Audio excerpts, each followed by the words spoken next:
पूरी फैसिलिटी में लगभग 20 लाशें पड़ी हुई थी। एडवांस्ड आर्मर और हैवी वेपन्स होने के बावजूद ये पूरा हत्याकांड कुछ ही सेकंड्स में हो गया था। उनके किलर ने अचानक एक पुरानी तलवार निकाली और अपने कमजोर ओपोनेंट्स को देखने लगा। वो लंबी सांसें ले रहा था। उसका शरीर बुलेट वुंड से भरा हुआ था। कुछ बुलेट्स की वजह से उसके लंग्स भी डैमेज हो चुके थे। ये किसी भी आम इंसान को 10 बार मारने के लिए काफी था, लेकिन फिर भी वो मरा नहीं था। वो एक योद्धा था कि परफेक्ट किलिंग मशीन। उसे अपनी कॉम्बैट स्किल्स के लिए एक ज्यादा काबिल दुश्मन चाहिए था। वो एक चैम्बर से हॉलवे की तरफ भागा और उसके पीछे एक बड़ा सा मेटल का दरवाजा बंद हो गया।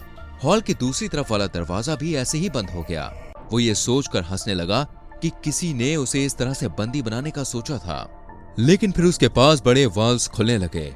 बहुत सारा फ्रीजिंग सी वाटर चैम्बर में भरने लगा और दरवाजे तक पहुंचने के पहले ही वो डूब गया। वो अपनी सांसों के लिए लड़ रहा था।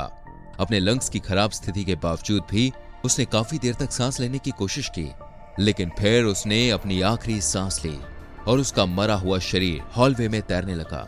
उस खारे पानी में जल्द ही उसका शरीर खुल भी गया, लेकिन वो फिर से वापस आने वाला था। वो हमेशा वापस आता है। उसके भाई की एक अलग कहानी थी। वो लंबा और हैंडसम था।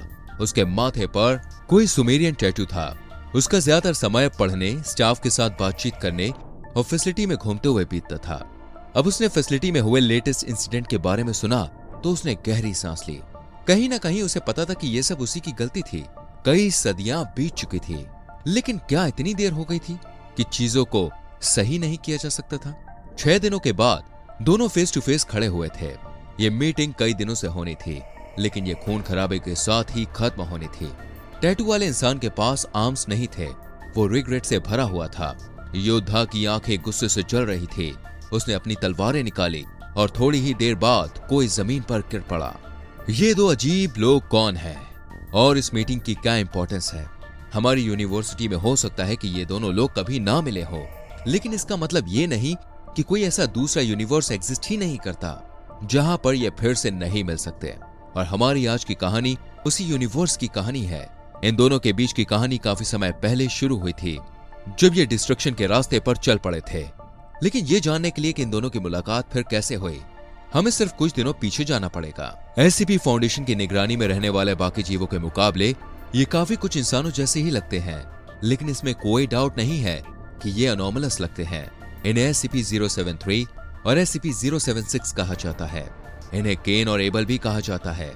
इनका नाम सुनने के बाद अगर किसी को बाइबल के बारे में थोड़ा बहुत भी पता होगा तो वो बता पाएगा कि इन दोनों के बीच कोई कनेक्शन है। लेकिन फाउंडेशन के लिए ये एक मिस्ट्री ही रह गई।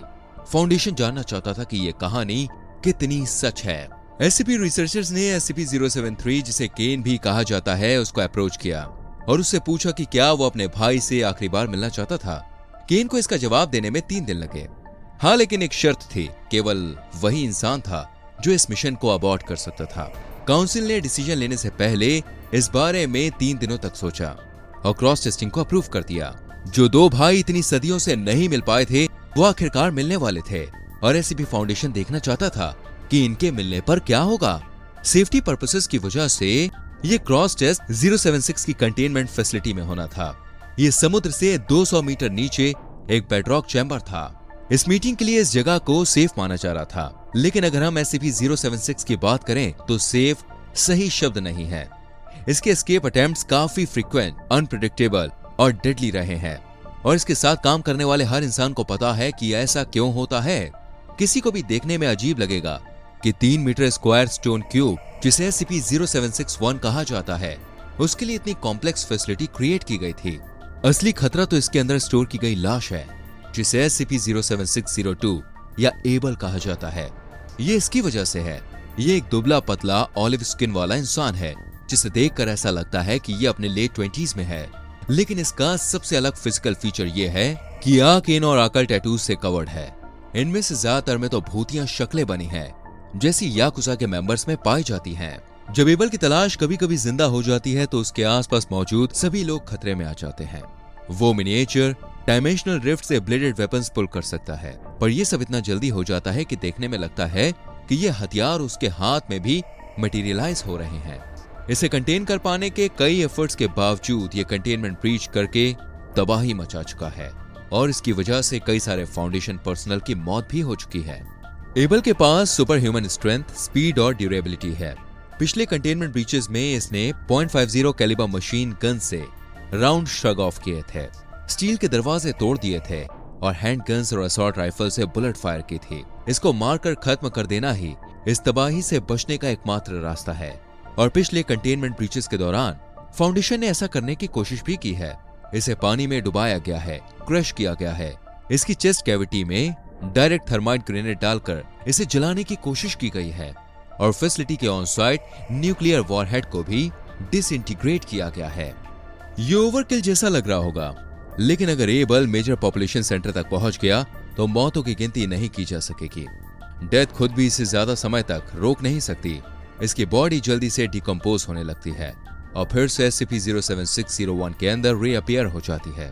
कोई नहीं बता सकता कि ये फिर से कब जाग जाएगा और इसकी इनएक्टिविटी का पीरियड कुछ घंटों से कुछ सालों तक हो सकता है।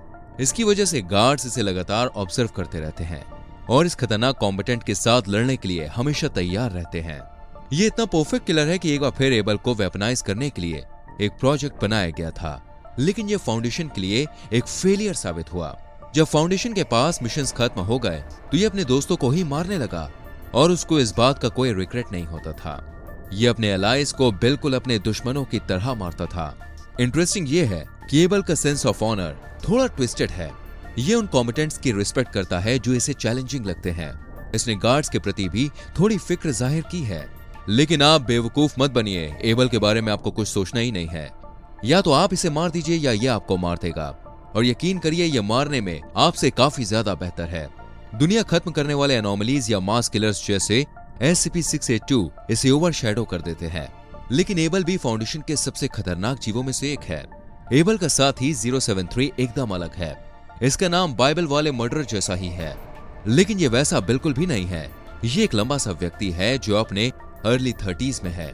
ये देखने में मिडिल ईस्ट का लगता है और इसके दो बहुत जरूरी फिजिकल कैरेक्टरिस्टिक्स हैं। इसके माथे पर स्यूमेरियन सिंबल का टैटू है और इसके बॉडी के कई सारे पार्ट्स हैं, जैसे कि हाथ, पैर, स्पाइनल कॉर्ड और शोल्डर।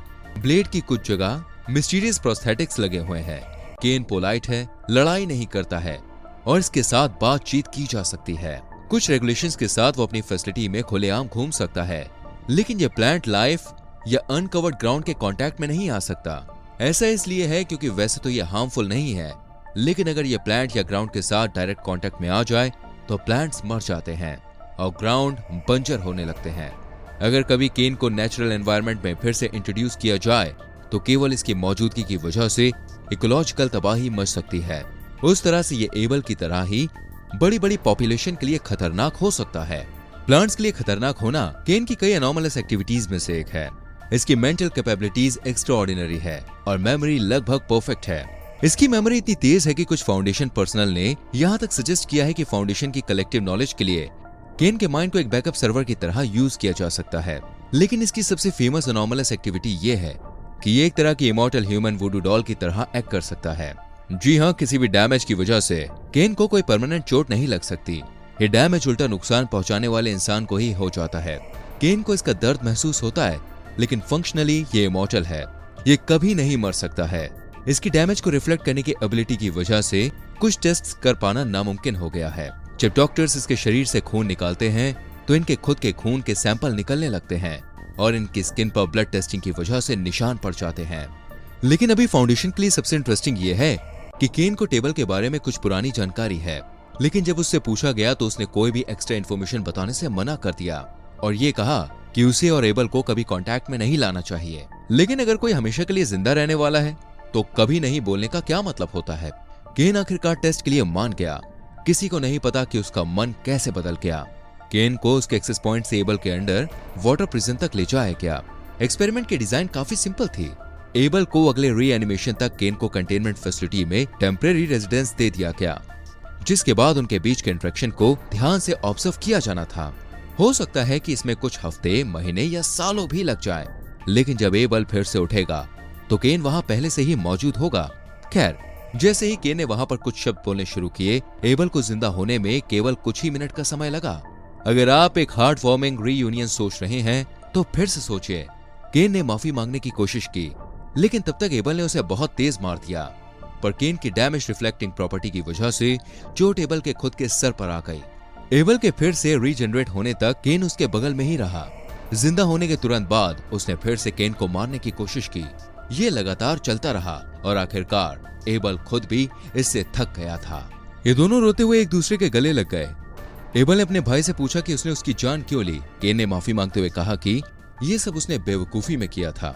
उस लम्हे वो दोनों आखिरकार मिले और कुछ ही पलों में धूल बन गए। फाइनली सब शांत हो चुका था। जैसा कि हमने कहा था, यह हमारे यूनिवर्स के केन और एबल के साथ नहीं हुआ था। कई सारे यूनिवर्स हैं और इस तरह की कोई चीज किसी भी यूनिवर्स में हो सकती है, हमारे अलावा किसी भी और यूनिवर्स में। हम उम्मीद करते हैं कि हमारे केन और एबल भी किसी दिन एक दूसरे से मिल पाएं, लेकिन तब तक ये दोनों भाई फाउंडेशन की कैटलॉग के सबसे खतरनाक जियो रहेंगे। एससीपी फाउंडेशन की आर्काइव से कुछ और स्ट्रेंज और ट्रेजिक मिस्ट्रीज जानने के लिए जाइए SCP-087 दी स्टेयरकेस और SCP-1730 साइड 13 को क्या हुआ, इसको आप चेक कीजिए।